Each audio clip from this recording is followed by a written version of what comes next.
राम राम सा। उम्मीद करूं कि सभी लावा ले रिया हो। तो मैं स्टडी महागुरु लेकर आ गया हूं राजस्थान जीके का लेक्चर 2 विद मारवाड़ी तड़का।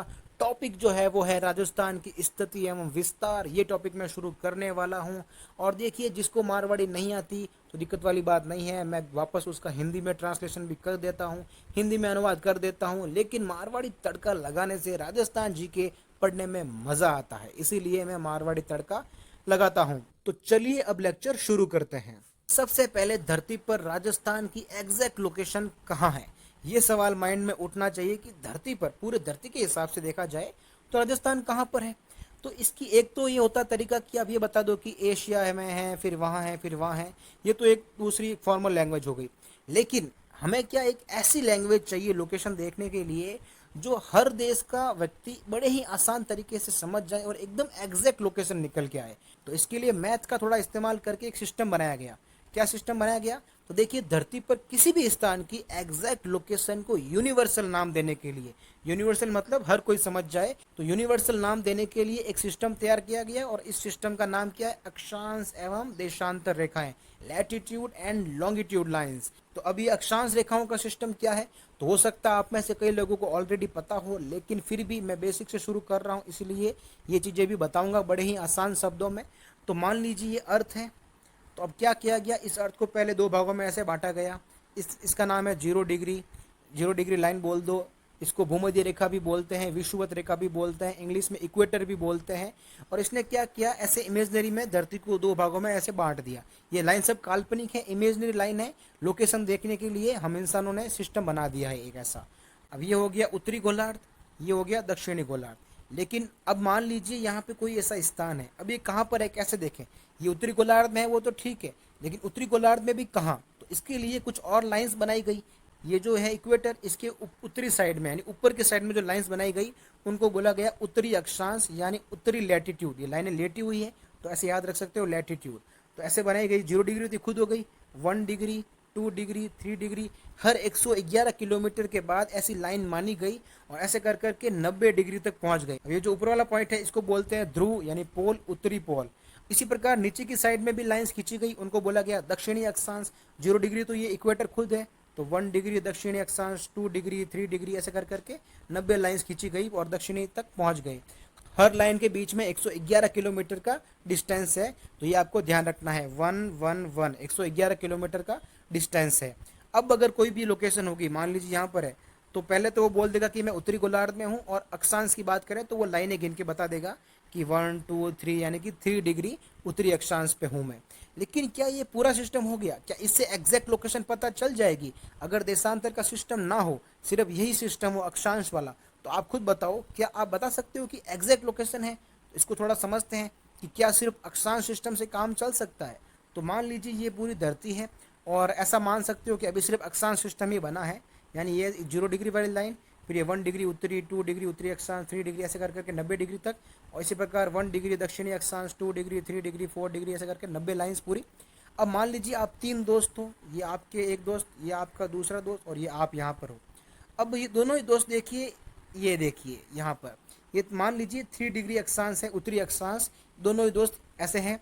अब आपने पूछा इसको फ़ोन करके कि यार किधर गए रहे, इसको पूछा आपने किधर गए रहे यानी कहाँ पर है। तो इसने कहा मैं 3 डिग्री उत्तरी अक्षांश पे हूँ। चलो बढ़िया। आपने इसको कहा अरे तू किधर गए रहे, यानी कि तू कहाँ पर है। तो इसने बोला कि मैं भी 3 डिग्री उत्तरी अक्षांश पे हूँ। लेकिन देखिए दोनों अलग अलग जगह पे हैं और बोल दोनों सही रहे हैं। ये भी 3 डिग्री अक्षांश पे उत्तरी पर है, ये भी 3 डिग्री उत्तरी अक्षांश पर है, तो दोनों ही सही बोल रहे हैं। तो आपको पता कैसे लगेगा कि कौन कहाँ पर है? आपको यदि मिलने जाना हो, इससे मिलने जाना हो, इससे मिलने जाना हो, तो कैसे जाओगे? दोनों ही अलग अलग स्थान पर है।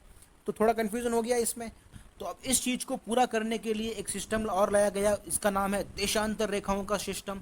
अब इस सिस्टम में क्या है कि देखिए, मान लीजिए ये अर्थ है, तो इसमें भी एक बीचों बीच लाइन खींची गई, इसका नाम है ग्रीनविच रेखा।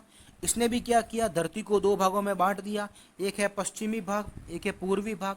अब इसमें भी वही सेम बात है कि इसमें भी लाइनें खींचनी होगी, तो इसमें भी लाइनें खींची गई इस प्रकार से, ऐसे देख सकते हो। थोड़ी रफ लाइन है, समझ जाना। ये जो मैं लाइन खींच रहा हूँ ये है पश्चिमी देशांतर, और जो ये वाली लाइन है ऐसे ही, ये है पूर्वी देशांतर, क्योंकि हम पूर्व की तरफ बढ़ रहे हैं, इसको पूर्वी देशांतर। ऐसे ऐसे करके इस तरफ भी 180 लाइनें खींची गई और इस तरफ भी 180 लाइनें खींची गई और लास्ट वाली लाइन ओवरलैप कर जाएगी। तो ये इस प्रकार से देशांतर रेखाओं का सिस्टम पिक्चर के रोल में आता है। अब इससे क्या हुआ, अब इससे देखिए वो कन्फ्यूजन दूर हो जाएगा। कैसे? अब इसने जो आपके दो दोस्तों वाला कन्फ्यूजन क्रिएट किया था ओनली अक्षांश सिस्टम की वजह से, अब देशांतर सिस्टम की वजह से ये कन्फ्यूजन दूर हो जाएगा। अब इस दोस्त की बात करें, अब अगर ये अपना देशांतर भी बताता है, क्योंकि देखिए अक्षांश के हिसाब से तो ये दोनों सेम जगह पे है, लेकिन देशांतर के हिसाब से अलग अलग जगह पे है। कैसे? अब इसमें देशांतर भी मैं खींच देता हूँ, तो ये मैंने 0 डिग्री खींची है। अब अगर मैं पश्चिमी साइड की बात करूँ तो ये वाला दोस्त पश्चिमी साइड में है, तो देखिए इस प्रकार से होगा फिर 1 2, तो मान लीजिए 2 पर आ गया ये, यानी 2 डिग्री पश्चिमी देशांतर पर। इस दोस्त की बात करें तो ये पूर्व की साइड में है, तो 1 डिग्री पूर्व देशांतर, 2 डिग्री पूर्व देशांतर, 3 डिग्री पूर्व देशांतर, ऐसा कर करके मतलब इसकी जो पूर्वी देशांतर वाली लाइन है, लोकेशन है, वो आएगी। तो अब आप समझ जाओगे कि हाँ भाई, माना कि दोनों के दोनों 3 डिग्री अक्षांश पर है, उत्तरी अक्षांश पर है 3 डिग्री, लेकिन देशांतर की वजह से आपने एग्जैक्ट लोकेशन पता लगा ली, क्योंकि इसका जो देशांतर वाला सिस्टम है वो अलग अलग है। इसका पश्चिमी देशांतर है 3 डिग्री, इसका पूर्वी देशांतर है 3 डिग्री। तो ये मैंने आपको एग्जाम्पल दिया है एग्जैक्ट समझाने के लिए कि हम अक्षांश और देशांतर का यूज क्यों करते हैं साथ में। तो ये चीज मैंने आपको समझा दी। अब बात करते हैं एक और इंपॉर्टेंट चीज, कर्क रेखा, ट्रॉपिक ऑफ कैंसर एंड मकर रेखा, ट्रॉपिक ऑफ कैप्रिकॉर्न। ये क्या है? तो अब देखिए, ये जो मैंने अभी आपको समझाया था अक्षांश रेखा वाला सिस्टम, तो इसमें जो मैंने बीचों बीच आपको कहा था कि ये भूमध्य रेखा है, तो इसमें जब हम ऐसे लाइनें खींचते हैं ऊपर और नीचे की तरफ, यानी उत्तर और दक्षिण की तरफ, तो ऐसे जब लाइनें खींचते खींचते खींचते जब 23वीं लाइन आ जाती है 23 डिग्री, तो उसकी आधी और यानी 23.5 डिग्री जो लाइन होती है बोलते हैं कर्क रेखा, ट्रॉपिक ऑफ कैंसर। इसी प्रकार दक्षिण के साइड में भी जब 23.5 डिग्री वाली जो लाइन होती है, ऐसे खींचते खींचते जो 23.5 डिग्री वाली लाइन होती है, उसको बोलते हैं मकर रेखा, टॉपिक ऑफ कैप्रिकॉर्न। तो इससे भी क्वेश्चन बनता है, अगर आप इंडिया जीके पढ़ते हो तो इंडिया जीके पे लेवल पे ये पूछा जाता है कि भारत के किन राज्यों से टॉपिक ऑफ कैंसर गुजरती है, और राजस्थान जीके में जिले पूछे जाते हैं, जो मैं अभी आगे बताऊंगा कि किन जिलों से ये कर्क रेखा गुजरती है। तो अब यही बात राजस्थान के लिए करें कि धरती पर राजस्थान की एग्जैक्ट लोकेशन कहाँ है, तो अक्षांश के हिसाब से देखें तो उत्तरी अक्षांश 23 डिग्री 3 मिनट से लेकर उत्तरी अक्षांश 30 डिग्री 12 मिनट तक है। तो इसका क्या मतलब हुआ? तो इसका यह मतलब हुआ कि मान लीजिए ये है अर्थ और ये है अपनी भूमध्य रेखा। तो हमने जैसा कि कहा कि उत्तरी अक्षांश 23 डिग्री 3 मिनट से राजस्थान की लोकेशन शुरू होती है, यानी कि इधर से जब आप ऊपर की तरफ जाओगे, यानी 1 डिग्री 2 डिग्री ऐसा कर करके जब आप 23 डिग्री पे पहुंच जाओगे, और 23 डिग्री से लेकर 30 डिग्री तक जब आप पहुंच जाओगे, 30 डिग्री 12 मिनट, तो 23 डिग्री 3 मिनट से शुरू होकर 30 डिग्री 12 मिनट तक आपकी जो है वो लोकेशन राजस्थान की लोकेशन है। लेकिन देखिए अभी भी पूरी लोकेशन पता नहीं चली है, क्योंकि इन दोनों अक्षांश के बीच में जो है वो इतना एरिया कवर होता है, इतना एरिया कवर होता है। तो क्या इस पूरे में राजस्थान थोड़ी फैला हुआ है? तो इसीलिए देशांतर भी देखना होगा। तो देशांतर के हिसाब से राजस्थान आता है पूर्वी देशांतर 69 डिग्री 30 मिनट से शुरू होकर पूर्वी देशांतर 78 डिग्री 17 मिनट तक हमारा राजस्थान जो है वो फैला हुआ है देशांतर के हिसाब से। तो मान लीजिए ये अर्थ है अपनी, और ये जो है वो अपनी ग्रीनविच रेखा है। तो इसमें अपने को जाना है पूर्व के साइड, क्योंकि अपने क्या बोला कि पूर्वी देशांतर, और पूर्वी देशांतर में भी शुरू कहाँ से होना है? 69 डिग्री 30 मिनट वाली लाइन से।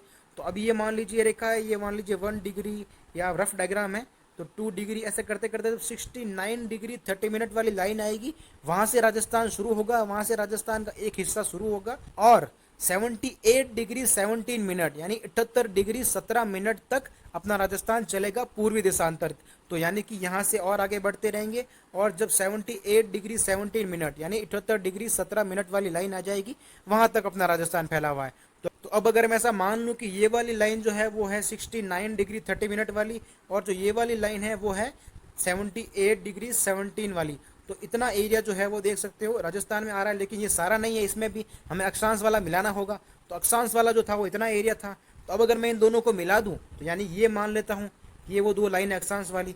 तो अब देखिए ये जितना एरिया कट हुआ है इन दोनों की कटिंग से, ये एरिया निकल के आ रहा है। तो ये अपना राजस्थान वाला एरिया आ गया, जिसमें हमने अक्षांश की दोनों लाइनें और देशांतर की दोनों लाइनें ये जहां कट करी, तो ये जो एरिया मिला इनकी कटिंग से, तो ये हमारी राजस्थान की अब एग्जैक्ट लोकेशन निकल के आई है अक्षांश और देशांतर को मिलाने से। आप एग्जाम के हिसाब से आपको हिंट चाहिए होगा, तो देखिए अक्षांश 3 अक्षरों का है और देशांतर 4 अक्षरों का है। तो जो छोटा है 3 छोटा है, तो 23 to 30 ये आपको ऐसे बोलना है हिंट के लिए, 23 to 30, और एक है 69 to 78। तो तो 23 to 30 ये छोटा आंकड़ा है 69 के कंपैरिजन में, 23 तो छोटा ही है। और अक्षांश भी देखिए 3 अक्षरों का है, तो 3 छोटा होता है 4 से, देशांतर 4 अक्षरों का है, तो जब 3 छोटा है तो हम यहाँ भी छोटा आंकड़ा लेंगे 23 to 30, और देशांतर बड़ा आंकड़ा है तो 69 to 78 हम बड़ा आंकड़ा लेंगे। तो ऐसा हिंट रखना माइंड में कि जब अक्षांश की बात करना है तो 23 to 30 और देशांतर की बात करना है तो 69 to 78, ऐसा 2-3 बार बोलोगे तो याद हो जाएगा।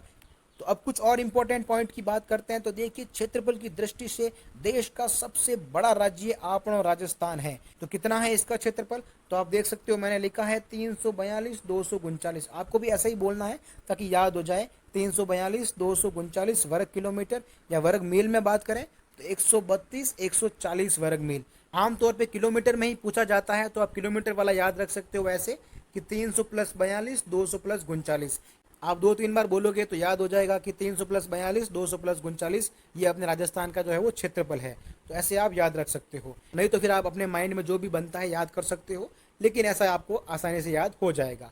अब बात करते हैं कि भारत के कुल क्षेत्रफल का ये कितना परसेंटेज है, तो ये है 10.41%। 10 का दम, राजस्थान में बहुत दम है, तो 10.41% जो है वो भारत के कुल क्षेत्रफल का 10.41% अपना राजस्थान है। अब बात करते हैं कि इसकी आकृति कैसी है। राजस्थान के नक्शे की बात करें अगर तो किस तरह की आकृति है, तो देखिए इसको बोला जाता है विषम कोणीय चतुर्भुज, रोम्बस जिसको बोलते हैं, या पतंग के समान जो है वो इसकी आकृति है। ये भी आपको माइंड में रखना है, विषम कोणीय चतुर्भुज यानी रोम्बस या पतंग के समान इसका जो है वो आकृति है, शेप है। अब थोड़ी साइज की बात करते हैं, विस्तार की बात करते हैं।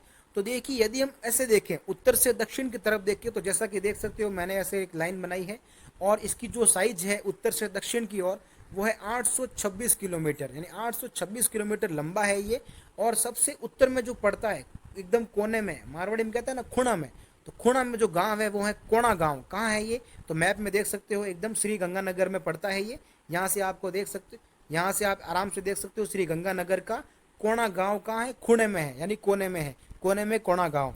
और दक्षिण की बात करें तो बोरकुंड गांव पड़ता है सबसे लास्ट में, जो अंतिम छोर पे जो है वो दक्षिण में बोरकुंड गांव है। और ये भी आप मैप में देख सकते हो बांसवाड़ा में है ये बोरकुंड गांव। तो ये भी नाम पूछा जाता है तो आपको याद होना चाहिए। और वैसे बांसवाड़ा से याद हो जाएगा, बांसवाड़ा का ब और बोरकुंड का ब, और कोने में कोणा गांव, ऐसे आप याद कर सकते हो। 826 किलोमीटर है, ध्यान रखना है, लंबाई है राजस्थान की। अब चौड़ाई की बात करें तो अपन थोड़ा घी ज़्यादा खाते हैं राजस्थानी लोग, तो चौड़ाई ज़्यादा है लंबाई की तुलना में। लंबाई अपनी 826 किलोमीटर है, लेकिन चौड़ाई देख सकते हो 869 किलोमीटर है। हम बात करें पश्चिम से पूर्व की साइड, ऐसे तो ऐसे देख सकते हो अब ज़्यादा हैं। हम क्या करें, देसी घी खाते हैं एकदम, तो अपन राजस्थान वाले चौड़े हैं। इसमें राजस्थान का मैप चौड़ा है, तो 869 किलोमीटर है। अब अगर अंतिम छोर वाले गांवों की बात करें तो जैसलमेर में कटरा गांव एकदम पश्चिम के साइड में लास्ट में छोर पर है, और जो धौलपुर का सिलावट गांव है वो पूर्व के एकदम अंतिम छोर पर है। अब आपको एक इंटरेस्टिंग पॉइंट बताता हूं कि राजस्थान में सबसे पहले जो सूर्यास्त होता है और सबसे पहले जो सूर्योदय होता है, यानी दोनों ही काम, सूर्य अस्त भी सूर्योदय भी, सबसे पहले सूरज का उगना, सबसे पहले सूरज का अस्त होना, ये दोनों ही चीज़ें सिलावट गांव में होती है। और सबसे लास्ट में कटरा गांव में दिखती है, यानी सबसे पहले सूर्य उदय कहाँ दिखेगा, सिलावट गांव में, और सबसे लास्ट में कहाँ दिखेगा, कटरा गांव में। इसी प्रकार सबसे पहले सूर्यास्त कहाँ दिखेगा, सिलावट गांव में, और सबसे लास्ट में कहाँ दिखेगा, कटरा गांव में। तो ये आपको याद होना चाहिए कि सबसे पहले और सबसे लास्ट में सूर्यास्त सूर्योदय कहाँ दिखते हैं। सिलावट गांव कहाँ पड़ता है, धौलपुर में, और कटरा गांव कहाँ पड़ता है, जैसलमेर में। तो आपको ऐसा याद होना चाहिए। इसको आप ऐसे भी याद कर सकते हो कि कटोरा लेके खुणा में बैठ जा, कहते हैं ना कि कटोरा लेके कोने में बैठ जा, तो कटोरा लेके कोने में बैठ जा, तो कोने में कौन पड़ता है, कटरा गांव पड़ता है। वैसे बहुत ही सिंपल नाम है, याद हो जाते हैं, फिर भी ऐसी इंटरेस्टिंग लाइन बोलने से माइंड में वो पूरी तरह से बैठ सकता है, तो इसीलिए मैं ऐसी ऐसी बीच बीच में लाइन्स बोल देता हूँ। अब बात करते हैं कि राजस्थान में किन 2 जिलों से कर्क रेखा गुजरती है, ट्रॉपिक ऑफ कैंसर गुजरती है, बहुत ही इंपॉर्टेंट है। तो इसका आंसर है डूंगरपुर एवं बांसवाड़ा।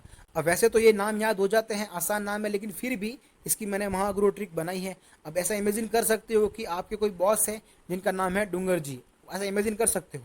तो उनको क्या हो गया, कैंसर हो गया, लेकिन वो बहुत ही मजबूत थे तो उन्होंने कैंसर को हरा दिया। ये आप पिक्चर इमेजिन कर सकते हो, सीन इमेजिन कर सकते हो। तो इससे क्या लाइन निकल के आती है कि डूंगर जी बॉस ने कैंसर को हरा दिया, डूंगर जी बॉस ने कैंसर को हरा दिया। तो डूंगर जी से आपको याद आ जाएगा डूंगरपुर, बॉस से आपको याद आ जाएगा बांसवाड़ा, और कैंसर से मतलब ट्रॉपिक ऑफ कैंसर, कर्क रेखा की बात हो रही है। तो डूंगरपुर एवं बांसवाड़ा से राजस्थान में, डूंगरपुर एवं बांसवाड़ा से कर्क रेखा गुजरती है। तो इस चीज को थोड़ा मैप में समझ लेते हैं। तो मैप की बात करें तो ये इस प्रकार से गुजरती है एकदम डूंगरपुर बांसवाड़ा से कर्क रेखा। अब आप देख सकते हो कि डूंगरपुर के एकदम दक्षिणी साइड से गुजर रही है, दक्षिणी दिशा से गुजर रही है, और बांसवाड़ा के एकदम बीचों बीच गुजर रही है। तो कई बार ये भी पूछ लेते हैं, तो आपको ध्यान रखना है कि डूंगरपुर के दक्षिणी दिशा से गुजरती है, दक्षिणी हिस्से से गुजरती है, और बांसवाड़ा के एकदम बीचों बीच से कर्क रेखा गुजरती है। तो ये आपको पता होना चाहिए। तो ये था राजस्थान का स्थिति एवं विस्तार के कुछ इंपॉर्टेंट पॉइंट। अब थनथार माने जी कर योगन ने शेयर कर दीजिए। आने वाले लेक्चर्स में मैं और चीजें पढ़ाऊंगा, राजस्थान जीके को समझाऊंगा, बड़े ही मजेदार तरीकों से राजस्थान जीके को रग रग में बसा लेंगे। ये धरती धोरारी बड़े कमाल की है, तो राजस्थान जीके को बड़े ही मजेदार तरीके से पढ़ेंगे। आप अब बस वीडियो को लाइक कर दीजिए, इससे मुझे मोटिवेशन मिलता है। सब्सक्राइब नहीं किया तो सब्सक्राइब कर लीजिए और बने रहिए स्टडी महागुरु चैनल पर, क्योंकि जैसा कि आप जानते हैं कि स्टडी महागुरु के साथ जो पढ़ाई है वो बहुत ही ज्यादा आसान है।